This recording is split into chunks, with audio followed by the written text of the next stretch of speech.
Good afternoon. So thank you for watching this video. Um, Appreciate it. Appreciate wherever you are. Thank you for tuning in. Um, my name is Nyjok Yugdalin. If you don't know who I am, I appreciate you for checking it out. Um, I'm from South Sudan. I'm from Upper Nile, from Maywood County. I am currently in San Antonio, Texas, USA. I, um, I'm a mother. I'm a wife. And I'm also a nurse by profession. I have a bachelor degree in nursing, and I have a master degree in public health. So, um, and I've been doing that for about 11 years now. I'm 35. My family moved to the U.S. when I was 13. We lived in Rochester, New York, and we also lived, sorry about that, a little windy. We also lived in Omaha, Nebraska. That's where my parents and my siblings are right now. Um, and that's where I spent most of my teenage time until I graduated and moved for college. And after that, for the past 11 years, I've been in the United States Army. So I've been traveling around. I went to different countries, for my job. I'm a mom to three kids. My oldest daughter is 18, and then I have two boys, 4 and 3. I'm telling you this because it's important. It's important to know that by profession, I have a career that I'm very proud of, that I would do all over again. I would choose nursing again, and I would also choose Army again. I'm also a wife, so I know what it takes to be a wife and a career woman. And I'm a mom, which is the best part of my life, is being a mommy. So, um, but most importantly, I'm an individual. I'm a woman, and I'm a South Sudanese woman. And out of everything, that's the most important thing about my life, because that's who I am. At the root of everything that I do, I'm a South Sudanese woman. So a couple of weeks ago, as anybody that have internet access and social media knows what happened in the South Sudanese community. And if you don't, let me tell you a little bit about what happened. A couple of weeks ago, there's a riot. There's a break in silence in our culture, the norms and practices. There's been a generation that's younger than me that say silence is enough. We're not going to be silenced anymore. We're going to talk about how we feel as women of South Sudan. They start talking about illegal things that have been happening, especially if you are away from South Sudan. If you live in U.S., Canada, or Australia, these women has been raped, has been forced, physically abused. Some of them forced to child marriages, arranged marriages, like myself. And they start talking. They start saying it's enough. Somebody need to hear about it. Because they've cried to their own parents. They cried to their own uncles, their brothers, their aunties. And nobody heard them. So they took it on social media. And the attention that it's getting right now is attention that should have gotten a long time ago. But I thank you them personally for speaking up, because it gave me a chance to also support them in their efforts, to speak for them if I have to, and also to provide any help that I can possibly do. Because of my background, my work, my connections, I've been able to offer some support, some mental support, counselings. I've gathered some few girls to do some mentorship, and also just open my life. If anybody needs somebody to talk to, I'm here. I pick up their phones at night when they want to share their stories that they don't want to put on social media. I listen. So I want to say thank you for sharing your life with me, for trusting me with your stories. And thank you for talking. I encourage you to keep talking, and I will talk with you. because it's a culture that I'm so aware about. Like I say, I'm 35. I came old enough to America to know how women in South Sudan are treated and how our whole culture is designed to favor the men and not the women. I know how all of us as women in South Sudan, how we were raised to be wives, to have babies, and how our ultimate success is measured by who we marry at what age, and whether we are non-compliant or we keep our mouths shut to avoid family shame when we are forced to do those things that our hearts knows are wrong. So keep talking, my sisters. Don't stop. Eventually somebody will hear you. Somebody that might be able to make a change. And if all we can do is keep talking until then, we will do it together. We will do it together. I don't want any another child to go through what I went through at 14, fighting my family that I didn't want to be married off because I had dreams of myself. And I knew my dad would be the only person that would believe in my dreams. So I kept talking to him and telling him that I didn't want to be married. So keep talking to somebody. If you find yourself in the same situation, or you've been forced to have sex against your own will, find somebody that will believe you. When I was going through that, I had an uncle who at that time was the only person that was not supporting what was coming. He never spoke against it, but I knew he didn't support it either because of his silence. I knew that he was not for it. So I love him for that.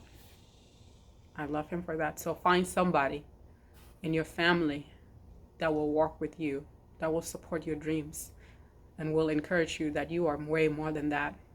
You are way more than to be a wife. You are way more than to be a husband, a mother, and that it can always be done later in your life.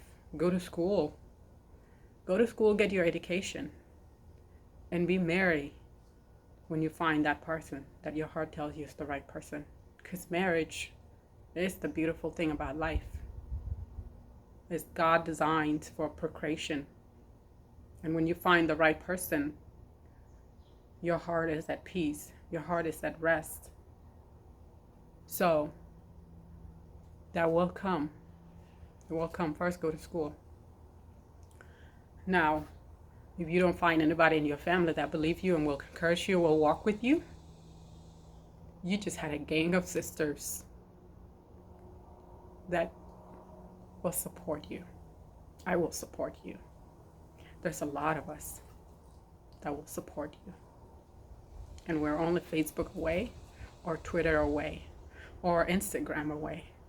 And you will find us, and we will give you a hug, and we will tell you that we love you, and that we hear you, and we will be here with you. Because I know how important you are. I know how important you are. And how do I know that? Because I was you. I was you once. I was you once. When I was being forced to arrange marriage, the guy that paid the dowry in 2000, he paid a lot of money at the time. In my little mind, it was a lot of money. You know, he paid my family. But because I continued with my education, I discovered myself. I love myself. I work hard for myself. The money that I make right now in a month is the same amount of dowry that he pays. And I make that in a month now. So I can tell you, when I say education is important, go get your education, girl. Go get your education. And when you have your education, you can marry them. And everybody will appreciate. Your family will appreciate. Your in-laws will appreciate. Your kids will appreciate. And South Sudan will appreciate. Because whew, if South Sudan allow us to be equally heard, to speak, I know how powerful we are. I know how powerful you are. You just need somebody to support you. So, South Sudan, changes are coming. The sisters, the Ross girls have spoken, and they broke their silence, and they're not going to be quiet until the culture and practices norms that favor men are equally received by the females as well. Are equally received. If you're a husband that have respect for his own wife and appreciate your own wife at home, then you acknowledge how important your wife is at home as a mother, as a wife. You know the contributions that she makes to your own family you cannot do. So imagine allowing her and acknowledge that she could be just as powerful in the community, in the political arena, and get involved in politics making. And just giving her the knowledge, the acceptance that she is equal to you. This might come as a shock to a lot of you. But women are just equally important in the eyes of God, in my own eyes. We are just equally important. So we want to be heard. We want to be respected. We want somebody to say, Nyayo, what do you think? In front of an entire cabinet. Not behind closed doors. I want my opinions because it matters. Because I know what I can do. I know what I can do. I know what my sisters can do. The change is coming. The change is coming, and it's not going to be just talking about what we're talking about right now. It's going to be more than that. It's going to be more than that. We have said no to rapes. We have said no to child molestation. We have said no to physical abuse. We say no to child marriages. We say no to arranged marriages or being forced into a marriage. A change is coming to South Sudan. And it's going to be great. It's going to be great. I'll give you guys a little story.